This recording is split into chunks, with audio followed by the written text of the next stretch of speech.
कि 8,000 दिरहम में कैसे उसके पापा ने उन लोगों की पूरी फैमिली मैनेज करी, रहना खाना पीना और 2 बच्चों के स्कूल फीस, उनको पढ़ाना लिखाना सब कुछ। Hi guys, welcome back to Indians abroad. तो अगर आप इंडिया से निकलकर दुबई में मूव होने का प्लान कर रहे हैं तो ये वीडियो आपके लिए है, बिकॉज आज की वीडियो में आपको मैं पूरा स्टेप बाय स्टेप प्रोसेस बताऊंगी, पूरा गाइड करूंगी A to Z कि कैसे आप दुबई में मूव हो सकते हैं, वीज़ा से लेके जॉब सर्च का प्रोसेस, यहाँ पर accommodation, bank account, transportation and everything, like हर एक चीज़। तो चलिए बिना देरी के शुरू करते हैं आज का वीडियो, लेट्स गो। तो सबसे पहले बात करते हैं वीज़ा की। तो दुबई अगर आप आ रहे हैं तो फिर उसके लिए 3-4 सिनेरियोज है। या तो आप जॉब के लिए आ रहे हैं, या तो आप इन्वेस्टर हैं, अपने यहाँ पे प्रॉपर्टी में या किसी बिजनेस में इन्वेस्ट कर रहे हैं, या तो फिर आप फ्रीलांसर हैं, आप अपना खुद का कोई काम करते हैं। तो अगर आप जॉब के लिए आ रहे हैं तो या तो आपके पास ऑलरेडी जॉब का ऑफ़र है, और अगर आपके पास जॉब ऑफ़र ऑलरेडी है तो आपके वीज़ा का सारा प्रोसेस आपकी कंपनी करेगी। वो आपको वीज़ा सारा कुछ, work permit, residence visa sponsor करके देंगे और आप उसका प्रिंट आउट निकाल के ईजिली दुबई आ सकते हो। उसमें आपको कुछ भी करने की ज़रूरत नहीं है। बट अगर आप यहाँ पर जॉब ढूंढने के लिए आना चाहते हैं तो फिर उस केस में आप या तो जॉब सीकर वीज़ा ले सकते हैं या विजिट वीज़ा ले सकते हैं। जॉब सीकर वीज़ा एक्चुअली काफ़ी कॉम्प्लिकेटेड है और कुछ स्पेसिफिक ऑक्यूपेशन और प्रोफेशंस के लिए ही है और काफ़ी लंबा चौड़ा उसका प्रोसेस है, तो हर कोई उसके लिए एलिजिबल नहीं होता। तो जनरली लोग विजिट वीज़ा पर भी आके यहाँ पे जॉब ढूंढते हैं और जैसे उन्हें जॉब मिलती है तो उनका विजिट वीज़ा रेजिडेंस वीज़ा में इजीली कन्वर्ट हो जाता है, जो कि उनकी कंपनी करती है। और विजिट वीज़ा के लिए अगर आपका कोई भी फ्रेंड, रिलेटिव, जानने वाला UAE में रहता है तो आप उसको रिक्वेस्ट कर सकते हैं कि वो आपका वीज़ा निकाल दें, बिकॉज उसके लिए एक सिक्योरिटी डिपॉजिट चाहिए होता है। बिकॉज अगर 60 डेज़ का होता है विजिट वीज़ा, अगर आपने 60 डेज़ बाद एग्जिट नहीं करा, कंट्री नहीं छोड़ी, तो फिर आपको पर डे के हिसाब से ओवरस्टे का फ़ाइन आने लगेगा। इसलिए कोई भी कंपनी कंफर्टेबल नहीं होती किसी को विजिट वीज़ा प्रोवाइड करने में, अनलेस उन्होंने कोई सिक्योरिटी डिपॉजिट जमा करवाया उस कंपनी के पास। तो इट वुड बी बेटर कि अगर आपका कोई जानने वाला यहाँ रहता है वो आपके लिए वो वीज़ा निकाल सकते हैं, या फिर अगर आप इंडिया में भी किसी एजेंट से करवाएंगे तो आपको उनको कुछ डिपॉजिट रखवाना पड़ेगा, जो कि आपको वापस मिलेगा जब आप दुबई छोड़ के वापस जाते हैं, या फिर अगर आपको यहाँ पर जॉब मिल जाती है और आपका वीज़ा स्टेटस चेंज हो जाता है रेजिडेंस वीज़ा में और कोई भी ओवरस्टे का फ़ाइन नहीं आता, तो उस केस में आपको वो डिपॉजिट वापस मिल जाता है। और अगर आप दुबई में इन्वेस्टमेंट के लिए आ रहे हैं तो आप इन्वेस्टर वीज़ा ले सकते हैं, डिपेंडिंग कि अगर आप अपना बिजनेस सेटअप कर रहे हैं तो आप जिस भी कंपनी के थ्रू अपना बिज़नेस सेटअप करने का प्रोसेस करवा रहे हैं, लाइक जो भी आपका डॉक्यूमेंटेशन होगा, ट्रेड लाइसेंस वगैरह, वही आपको बिज़नेस वीज़ा या इन्वेस्टर वीज़ा निकाल के देंगे। या तो फिर अगर आप प्रॉपर्टी ख़रीदने के लिए आ रहे हैं तो भी उस केस में आपको इन्वेस्टर वीज़ा मिल जाएगा, या फिर अगर आप 2 मिलियन या उससे ज़्यादा की प्रॉपर्टी लेंगे तो आपको गोल्डन वीज़ा मिल जाएगा। तो 2025 में ऐसे कई सारी visa schemes, visa program launch करे हैं UAE गवर्नमेंट ने, जिसके थ्रू आप ग्रीन वीज़ा, गोल्डन वीज़ा जैसी चीज़ें ले सकते हैं। Next point is job search in Dubai. तो दुबई में जॉब सर्च करना काफ़ी ट्रिकी हो सकता है, बट अगर आप राइट अप्रोच फॉलो करेंगे तो कोई दिक्कत नहीं होगी। सबसे बड़ा रोल है यहाँ पर आपकी जॉब प्रोफाइल का और कनेक्शंस का।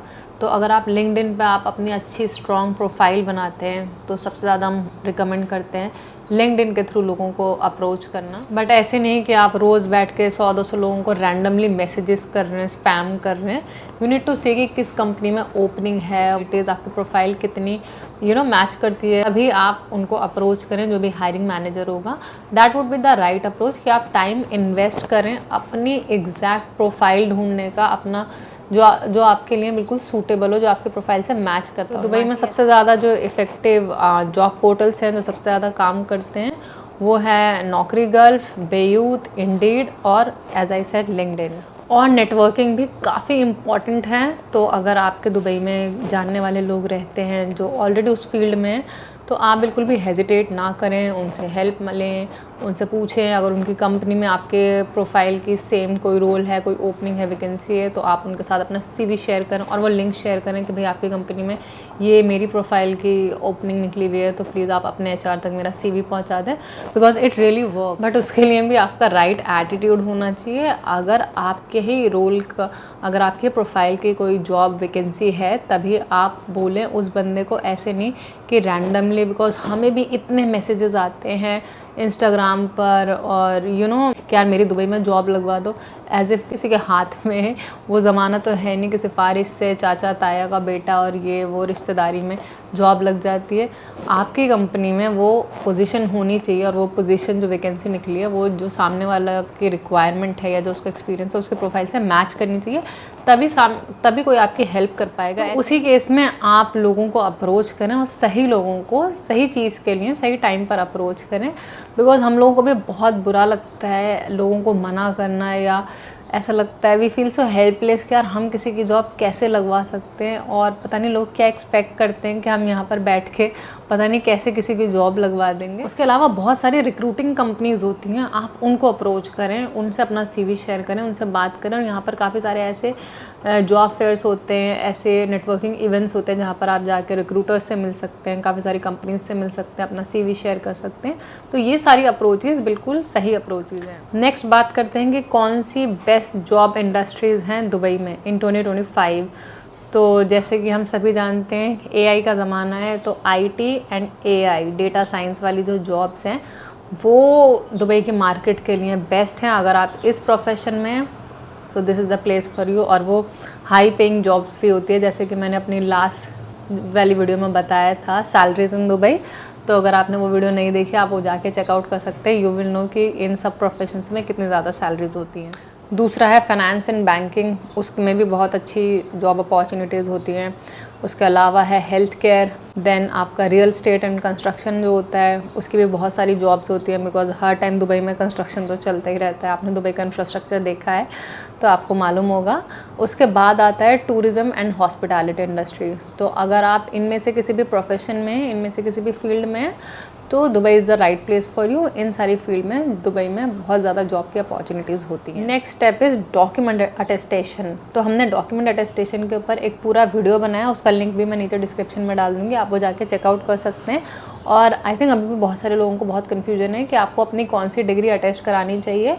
तो जो भी आपकी हायर मोस्ट डिग्री है, अगर आपने बैचलर्स और मास्टर्स करा है तो ऑब्वियसली आप अपनी मास्टर्स की डिग्री अटेस्ट कराएंगे, ना कि आप अपना 10th 12th बैचलर मास्टर्स सारी डिग्री अटेस्ट कराएंगे। तो जो भी आपकी सबसे हायर डिग्री होगी वही आपको अटेस्ट करानी है। कहाँ से करानी है, कैसे करानी है, कितने दिन लगते हैं, कितना पैसा लगता है, और किसी भी फ्रॉड एजेंट के चक्कर में नहीं पड़ना है, कौन सी जेन्युइन कंपनीज़ हैं, वो सारी डिटेल्स आपको उस वाली वीडियो में मिल जाएगी।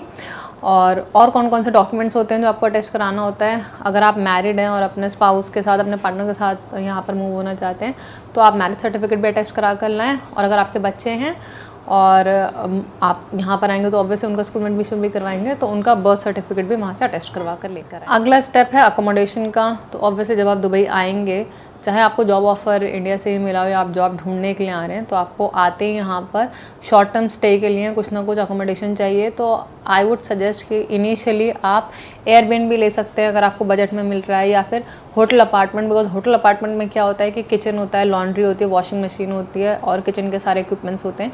तो आप अपना ग्रोसरी ला के खाना वाना बना सकते हैं। तो ऐसा नहीं है कि आपको रोज़ बाहर ब्रेकफास्ट करना है।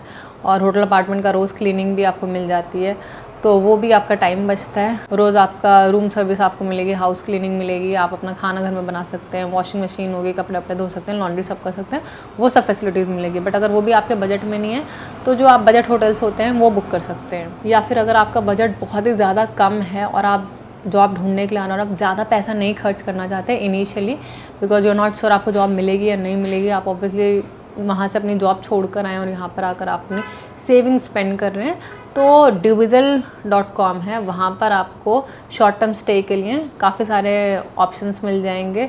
जैसे मंथली बेसिस पर आपको रूम रेंट पे मिल जाएगा, रूम शेयरिंग पर मिल जाएगा, फ्लैटमेट मिल जाएंगे, या फिर अगर बहुत ही कम आपका बजट है तो बेड स्पेस मिल जाएगा, जिसमें बंक बेड्स रखे होते हैं।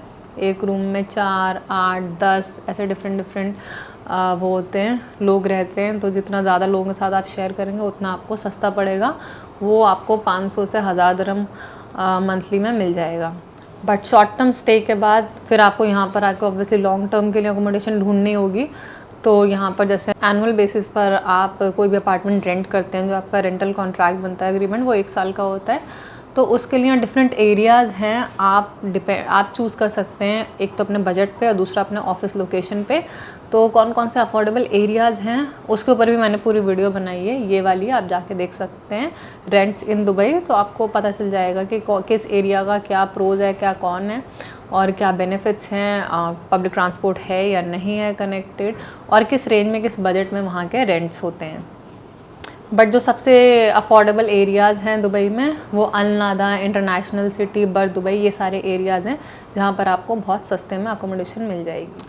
उसके बाद दुबई में आपको अपना ख़ुद का बैंक अकाउंट खुलवाना होगा।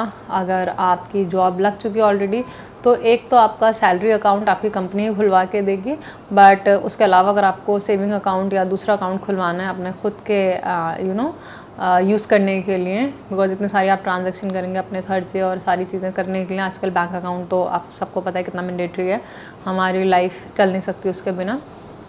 तो उसके लिए कुछ बहुत ही फेमस बैंक्स हैं जैसे कि एमिरेट्स एनबीडी है, एडीसीबी है, मशरिक बैंक है, फैब है। सो इनमें से किसी में भी आप अपना अकाउंट खुलवा सकते हैं, जिसके लिए आपको चाहिए होगा एमिरेट्स आईडी, जो यहाँ का आईडी होता है, और वीज़ा कॉपी जो आपका यहाँ का रेजिडेंस वीज़ा होगा वो, पासपोर्ट कॉपी, सैलरी सर्टिफिकेट या फिर एनओसी फ्रॉम द कंपनी। और बैंक अकाउंट खुलवाना यहाँ पर बहुत ही ईजी है, आजकल ऑनलाइन भी आ गया है, आप ऑनलाइन भी कर सकते हैं अपने डॉक्यूमेंट्स वगैरह सबमिट करके, और या तो फिर आप फिज़िकली बैंक में अपने डॉक्यूमेंट्स लेके जाएँ और वहाँ पर जो भी होगा अटेंडेंट वो आपका अकाउंट ओपन करके दे देगा। Next is transportation. तो अगर आप दुबई में आए तो ऑब्वियसली एक जगह से दूसरी जगह मूव करने के लिए आप कैसे कम्यूट करेंगे, तो उसके लिए सबसे बेस्ट ऑप्शन, जो सबसे अफोर्डेबल ऑप्शन है वो है पब्लिक ट्रांसपोर्ट। दुबई में एक well developed public transport system है, जो कि अगर आपको पता होगा, आपने देखा होगा या सुना होगा, ड्राइवरलेस मेट्रो है यहाँ पर, और बसेस हैं, ट्राम है, वाटर बस है। तो बहुत सारी चीज़ें हैं जो कि आप एक कार्ड बनवा सकते हैं अपना आरटीए का, जिससे कि आप सारे मोड ऑफ ट्रांसपोर्ट यूज़ कर सकते हैं। सो मेट्रो स्टेशन से आपको वो कार्ड मिल जाएगा। तो लेट्स से अगर आपकी जॉब मिल गई है आपको, तो नो कि आपका घर इस एरिया में और आपका ऑफिस इस एरिया में, तो यहाँ पर जोन्स होते हैं, तो आप उन 2 जोन्स का मंथली पास बनवा सकते हैं कि भाई रोज़ आपको इन जोन के बीच में ट्रैवल करना होता है। तो जितने जोन्स होते हैं उस हिसाब से उसका प्राइस वेरी करता है। तो बहुत ही कम में लाइक 150-200 दिरहम से लेके 300-350 दिरहम तक बन जाते हैं मंथली पासेस। तो बहुत अफोर्डेबल है। बट ऑब्वियसली पब्लिक ट्रांसपोर्ट से ट्रैवल करना काफ़ी टाइम कंज्यूमिंग होता है, जहाँ पर आप गाड़ी से या टैक्सी से आधा घंटा या 20-25 मिनट 40 मिनट्स में पहुँच जाएंगे, वहीं पब्लिक ट्रांसपोर्ट से आपको 1 से 1.5 घंटा लगेगा। उसके बाद है टैक्सीज़, आरटीए टैक्सी ले सकते हैं, करीम ले सकते हैं, ऊबर ले सकते हैं। टाइम तो बचेगा आपका काफ़ी, बट ऑब्वियसली एक्सपेंसिव है तो पैसा काफ़ी ज़्यादा लगेगा। तीसरा ऑप्शन है कार रेंटल या बाइंग। आप चाहें तो जैसे अगर आपकी जॉब लग चुकी है तो आप या तो शुरू के कुछ महीनों के लिए रेंट कार ले सकते हैं, कार रेंटल करके यूज़ कर सकते हैं, या फिर आप कोई सेकंड हैंड सस्ती सी गाड़ी ख़रीद सकते हैं। बट उसके लिए आपको दोनों ही केसेस में आपको पहले ड्राइविंग लाइसेंस अप्लाई करना पड़ेगा। और कार रेंटल के लिए तो आप इंडिया से इंटरनेशनल ड्राइविंग परमिट बनवा कर लेकर आ सकते हैं और यहाँ से रेंटा कार लेकर ड्राइव करवा सकते हैं।